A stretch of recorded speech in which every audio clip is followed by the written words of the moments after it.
Hefti MBE as my guest this week. Verena is the CEO and founder of the award-winning social enterprise LeadersPlus, which she set up to support leaders with babies and young children in progressing their careers. Verena believes that helping parents to fulfil ambitious career dreams is essential to achieving gender equality at the top and closing the gender pay gap. She's won several awards for her work at LeadersPlus, including the Prime Minister's Points of Light Award and an MBE for Services to Equality in 2022. Verena is a self-confessed career development geek and spends a lot of her spare time reading about the science behind career progression. She also hosts her own podcast called Big Careers, Small Children, which provides inspiration and fresh ideas for working parents. Before LeadersPlus, Verena ran leadership development programs and events for 10 years in Switzerland, Denmark and the UK, including at Teach First. She graduated with an MA with distinction in social anthropology from the University of Manchester, where she specialised in gender equality. Welcome to the business of being brilliant, Verena. Great to be here. I'm really delighted you can join us, and I'm really looking forward to talking to you about your career and about all that you do at LeadersPlus to support working parents. Many congratulations on your MBE. I'm imagining that was a really big moment for you to find out you'd been awarded that and then to go and presumably participate in a ceremony to collect it. Or... Yeah, so it was actually really funny. I almost would have missed out on it because it was during the pandemic and I got an email saying, can I please fill out this form with lots of personal data because I've been awarded an MBE. And I thought it was spam, and I mentioned it in passing to my partner saying how sophisticated a lot of scammers are these days, and I'm sure a lot of people will fall for this particular scam. And he said, well, actually, maybe you should check and you should ring the cabinet office to find out if it is true. And I said, what, you're kidding, surely not. But I did eventually at his insistence, and it was true, and it wasn't a scam. So it was a really nice surprise, and to this day I still don't know who put me forward. I know one of the people who apparently you have to, it's usually kind of a group of people put you forward, so someone has the idea and then others write letters. I know one person who wrote a letter to support the nomination, but I have still got no idea who put me forward. So somewhere in the world there's a really kind group of people who wanted to recognize me, which is very, very sweet and very kind. Yeah, it must feel like it must give you a really warm glow, not just the fact that your work has been recognised with an MBE, but the fact, as you say, that people have to nominate you, support your nomination, give time and effort to that, and the fact that people take the trouble to do that must in some way tell you that you've made a really positive impact with your work, that people care about this so much. It is true. I mean, this running an organization is never easy, and there are much easier ways to spend your time. But even just last week, I was out with our fellows, as in the parents on our programs, a fair bit, because they all came towards the end of their program. And so many of them used the word life-changing. And I even told one of my team, like, did you feed them that word? Because we actually are tracking how many people randomly tell us it's been life-changing. We don't even ask them in the evaluation because that would be very arrogant. But we do track it. And this time it's been so many people, and that really gets me going. I don't enjoy the report, tax file accounting to HMRC, which now we're recording this in December, so I'm spending my time doing that type of admin thing. I really don't enjoy that, and I often wish I don't have to do these less enjoyable aspects, but it is so rewarding. Yeah. And I'm sure, and that's wonderful to hear, firsthand the impact that your programs have on people who join it. And I'm totally with you on the whole. Doesn't float your boat doing the kind of financial returns and VAT returns. We're definitely, as we're recording this at that time of year where all those things are looming. But we all have things we don't love in our work lives that we just have to knuckle down and get on and do without too much procrastination. So for listeners, tell us how you came to set up LeadersPlus. I mean, what was the spark of the idea, and what was it like launching Leaders Plus? How easy or difficult was it to make that happen? Well, it was super difficult and nearly didn't happen. But so before doing this, I was a director at a charity, Teach First, and I was pregnant, had my baby, intended to go back to Teach First. I'm quite a risk averse person. I'm not a natural social entrepreneur, so I would have gone back. But the issue is that when I had my first baby, I suddenly felt really alone. I thought because none of my friends seem to still be really passionate about their careers, and then maybe it's just that I landed in a strange group of parent friends, but somehow everyone kept talking about nappies and nap times, which is important, and obviously was also important to me, but I just felt like I haven't pushed my ambition out with my baby at all. And I felt really unsettled and a bit angry as well. And then I thought, let me read some stats and research around um, just to give me hope that actually you can progress a career and still be senior with children. And sadly, what I found is really bad. The gender pay gap starts widening exactly at the age when people have children. Until then, until the age of 31, it's roughly, it's still there, but it's, a few percentage points. Then in the 30s, between 30 and 40, that's when it really starts widening. And that's where you then have a 14% or so gender pay gap in the UK. So all that, and that's because people don't get to the well-paid senior roles, as in especially mothers. Sorry to digress into the data, but anyways, I got quite emotional. I also was slightly hormonal, obviously, after the first baby. Yeah. So I could continue as well. So I was like, oh my goodness. I was in this massive, almost a turmoil. And so I thought, I must find some people who are like me. And I came up with this idea of having an event where we brought really interesting leaders who have lived the tale of bringing up a family, but also being in really senior decision-making roles. So I got a few people like Geraldine Blackett, OBE, and Geraldine Strasty, OBE, and Karen Blackett, who was the CEO of Mediacom at the time, to share their stories. But I didn't find a venue, and all the companies I approached all said no, and obviously babies and offices was a bad idea, and actually parents wouldn't even want to come. However, again, actually, my partner inspired me to ask my local MP, who did say, yes, you can have a room in the House of Commons. And I said, all right, that's good enough. So we had 40 leaders with 60 babies in a room in the House of Commons, which was really great fun and very inspiring. And I was going to leave it after that and just go back to my enjoyable job. But then a lot of people told me, well, actually, there's something in that. We need to provide more support for working parents. And so I started scoping things out and testing ideas, spent a lot of time on the phone to lots of people to understand what is it that working parents need, and key things like the support of your partner, if you happen to have one, your line manager, understanding how you work, how you progress your career without working yourself into the ground, which I know you're doing a lot of thinking on. The workload issues, all those things, like what are the problems we're trying to solve, and then design the program based on my leadership development program background from before around that. But yeah, I mean, obviously parents generally were all really up for it and really passionate about it. It was harder to find employers who thought this was important, and I think that's where I'm saying that was the I hard was gonna. bit. Mm. I was going to ask you that. It sounded like the initial impetus came from the individuals you spoke to and about their own experiences of having children, and when they were maybe at mid to senior points in their career, and the impact and perhaps frustrations they felt career-wise around that.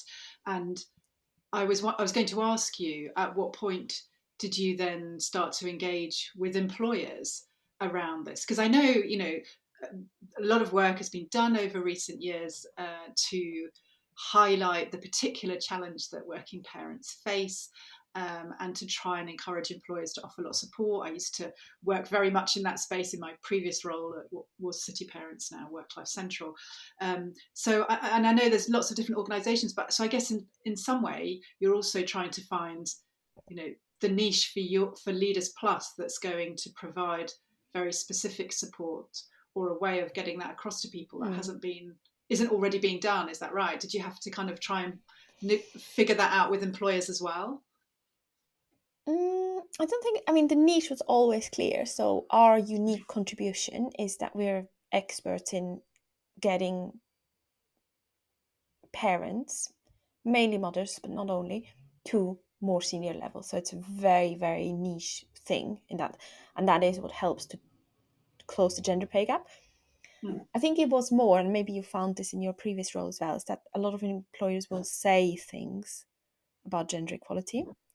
And actually, you need to work really hard to find the individuals within employers who are really honestly behind it and will put their money where their mouth is and actually give this support to parents in their organizations.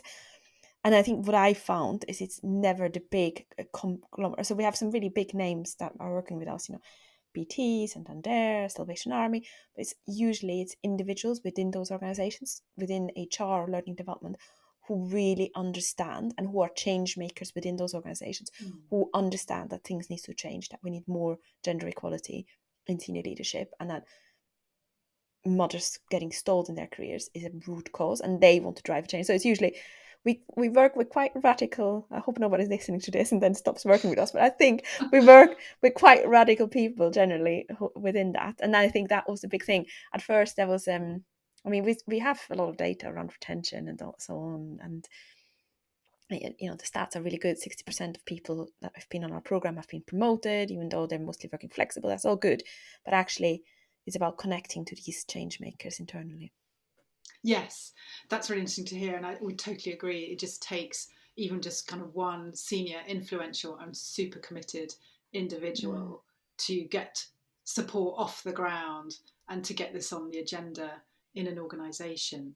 So, tell us a bit more about the programme then that people can participate on, your fellows. So tell us about who comes on the programs and what do they learn, what do they talk about on the program. Yeah, so generally people are managers, senior managers, kind of directors in their first director type role, and they are selected really tightly, looking at, do they want to progress their careers, have they got the potential to do so, do they find having a parent or having children, do they find that as a challenge or a barrier?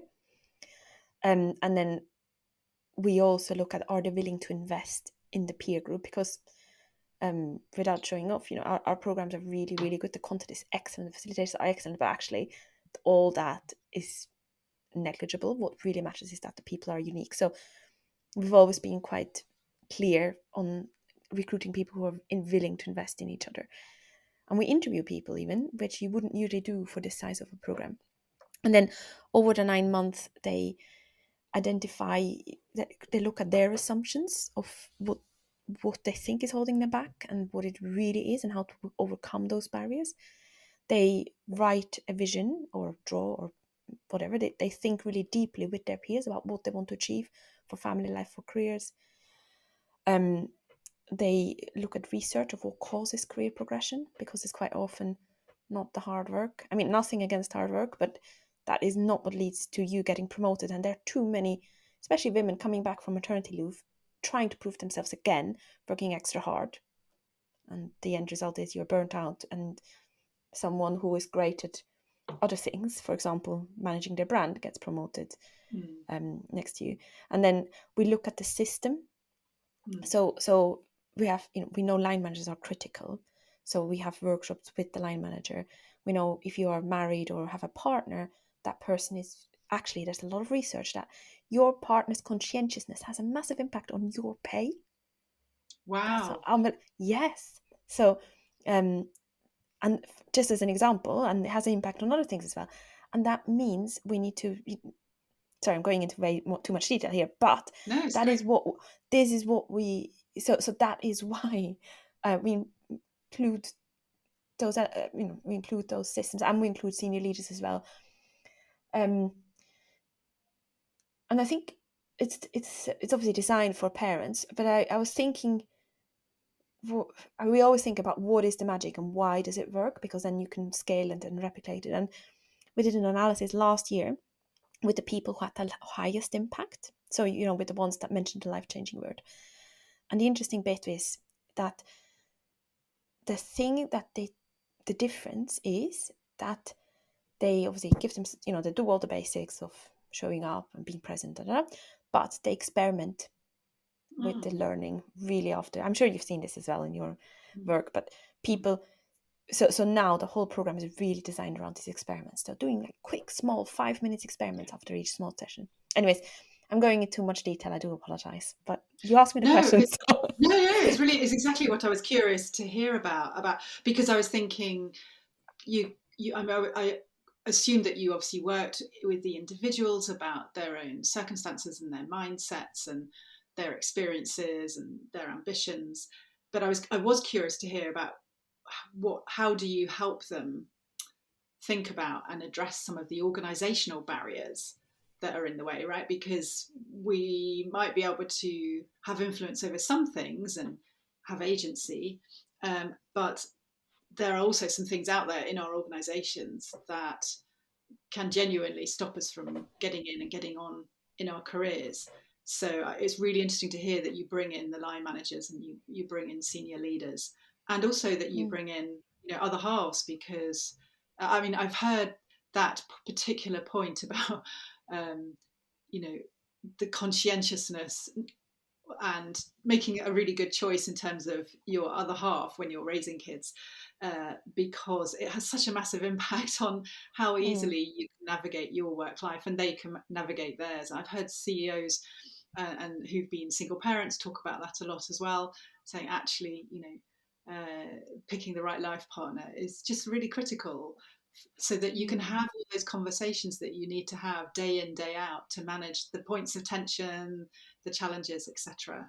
So it is really interesting to hear you talk about that. And so coming back to working parents, what and some of the things that do really help them progress, what are the things that they typically say are challenges for them, or things they find challenging, and what are the things you referenced and things that can help people make faster progress in their careers? Can you kind of bring that picture a bit to life for us? Well, so we've also just done a big piece of research where we did ask people, actually, what are your challenges around working, around this working parent issue? What exactly is the barrier? And the interesting bit is that obviously the organizational culture is a big thing, but what it practically looks like is that working parents often do not have examples or realistic examples of how you can be a present parent or a happy parent to an extent and a senior leader. So if a senior leader has parents, they either are, if a senior leader has children, they either seem to be someone who works extremely long hours and never sees their children, or if they don't and they are working flexibly, it's often informal flexibility. And so there's a real, they can't see that path because it seems to be completely impossible. And I think there's something around that. We have got in our report some really simple recommendations on how you can do that. We know that workload and being overwhelmed with work is a real challenge. And that has come very clearly out in our research. And again, I think so in our research we've got some recommendations for employers what you can do, but also we obviously support parents in often imperfect environments. Just the society is not geared up for working parents, and so we are supporting them to manage their workload in a really practical way to make sure that they're still seen as a high performer even though they are saying no to things. And that's quite just basic things like what type of things do you say yes to, and what are the promotable tasks or the non-promotable tasks. And actually women, as an example, are more likely to say yes, or are more likely to be asked, but also to say yes to those non-promotable tasks. We're recording this around the festivity season, so I'm be interested in how many women have been asked to organize the Christmas lunches, if that's what you're celebrating. Yeah, that's really interesting to hear. And I love your point about, the lack of both realistic but also visible examples, because it might be that there are senior people working flexibly in your organization, but it's just not terribly visible to others that that's what they're doing. So, and they may not be talking about how they do it. And just knowing that, how someone else at a more senior level to you is managing it can be immensely helpful, isn't it? Just to hear them say, well, actually, this is what I do, and this is what works for me. And here's how I manage people's expectations about when I'm going to be in and when I'm not going to be in. Yeah. Yeah, and you mentioned an important word, which is flexibility, which we haven't talked about yet. And I think there are two dimensions of this. So one, from an organization perspective, in our research, we found a lot of people have informal flexibility, but they're right to that. So, for example, being able to leave at 11 o'clock to take your child to a doctor's appointment, that's usually okay and agreed with your line manager. But because you have that understanding with your line manager, you then think you can't get that same informal flexibility in a more senior role, and that prevents people from applying. And so with our program, we actually look at how do you make sure that you do get that informal flexibility, how do you agree that, and so on. That's very important. But also, most of the senior roles are advertised full-time and not flexibly. So that needs to change very clearly. That's preventing people from applying, and our research shows that. The big parent career progression report is on our website, leadersplus.org. But while that isn't changed yet, we also need to support parents to negotiate and to craft those roles themselves. And at the moment, we see that a lot of parents decide already before even thinking of a role. They see a role advertised full time and they decide not to go for it because no one has shown them that actually you can negotiate. And I'm not trying to say fix the working mothers, fix the parents, not at all. But that's why it's really special to have people together from the same organization, from same and different organizations, to think through some of these challenges. Because if you're a working parent, and you're trying to be in a senior role, you are usually a trailblazer, and that's hard, and you need other people around you. Yeah, I think that's such an important point about, yeah, and great to hear that you give people the skills and confidence to go negotiate the right kind of flexibility if they are going to go for that next promotion. Because I totally agree.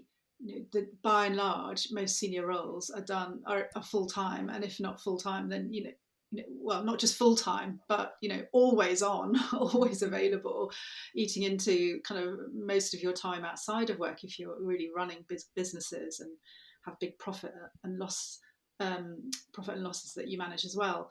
So I think helping people to know how can I negotiate around this confidently is a great aspect of what you do, because also in my work with employers, we know that they are invariably super keen to retain those women that are at one or two or three levels below, say, executive level, and will actually often consider more personalized arrangements, even if they're not shouting about that. But I totally agree. Often somebody will just look at the job description and see what's required and draw their own conclusions before they've gone into that negotiating conversation. And I'll put a link to the career progression report you mentioned in the show notes as well. So if people want to arm themselves with some of those stats and evidence, you can look at that there. And I like what you say about the whole promotable versus non-promotable tasks. From a perspective of thinking about how we invest our time at work and what return are we getting on that investment. That's a really interesting question for me. Is, am I spending a lot of my time on tasks or work activities that frankly aren't going to be valued in the same way and lead to bigger opportunities than a different set of tasks or activities that might much more easily open the doors that I want to be knocking on.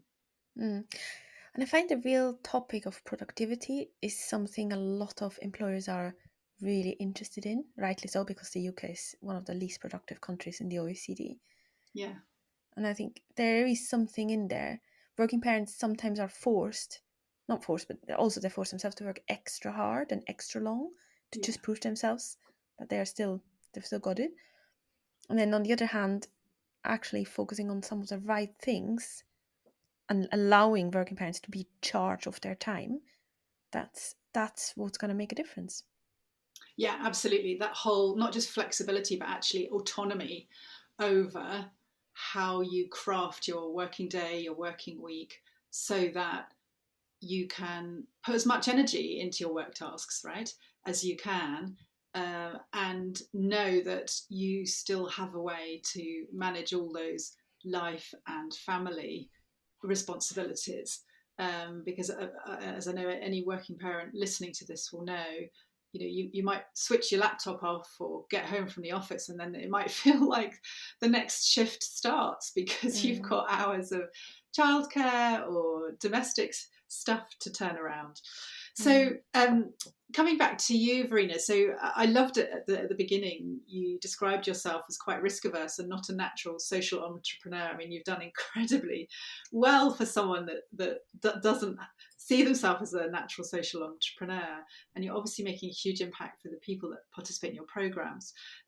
How do you find the challenges of running a business whilst looking after 3 young children and having family in another country and all of that?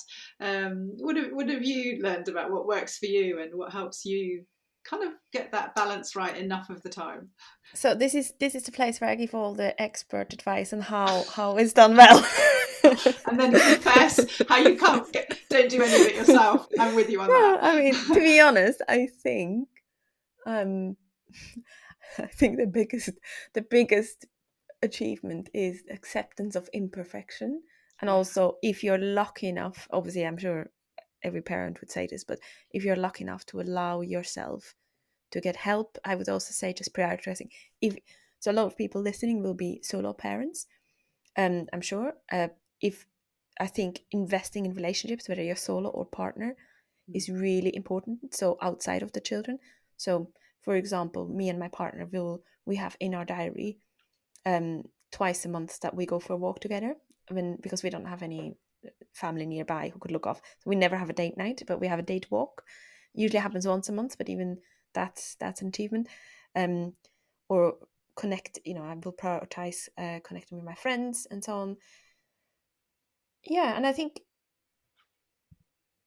I don't know. I mean, I definitely don't have any best practice advice, but what has worked for me also is to try to get help just with the skill of parenting.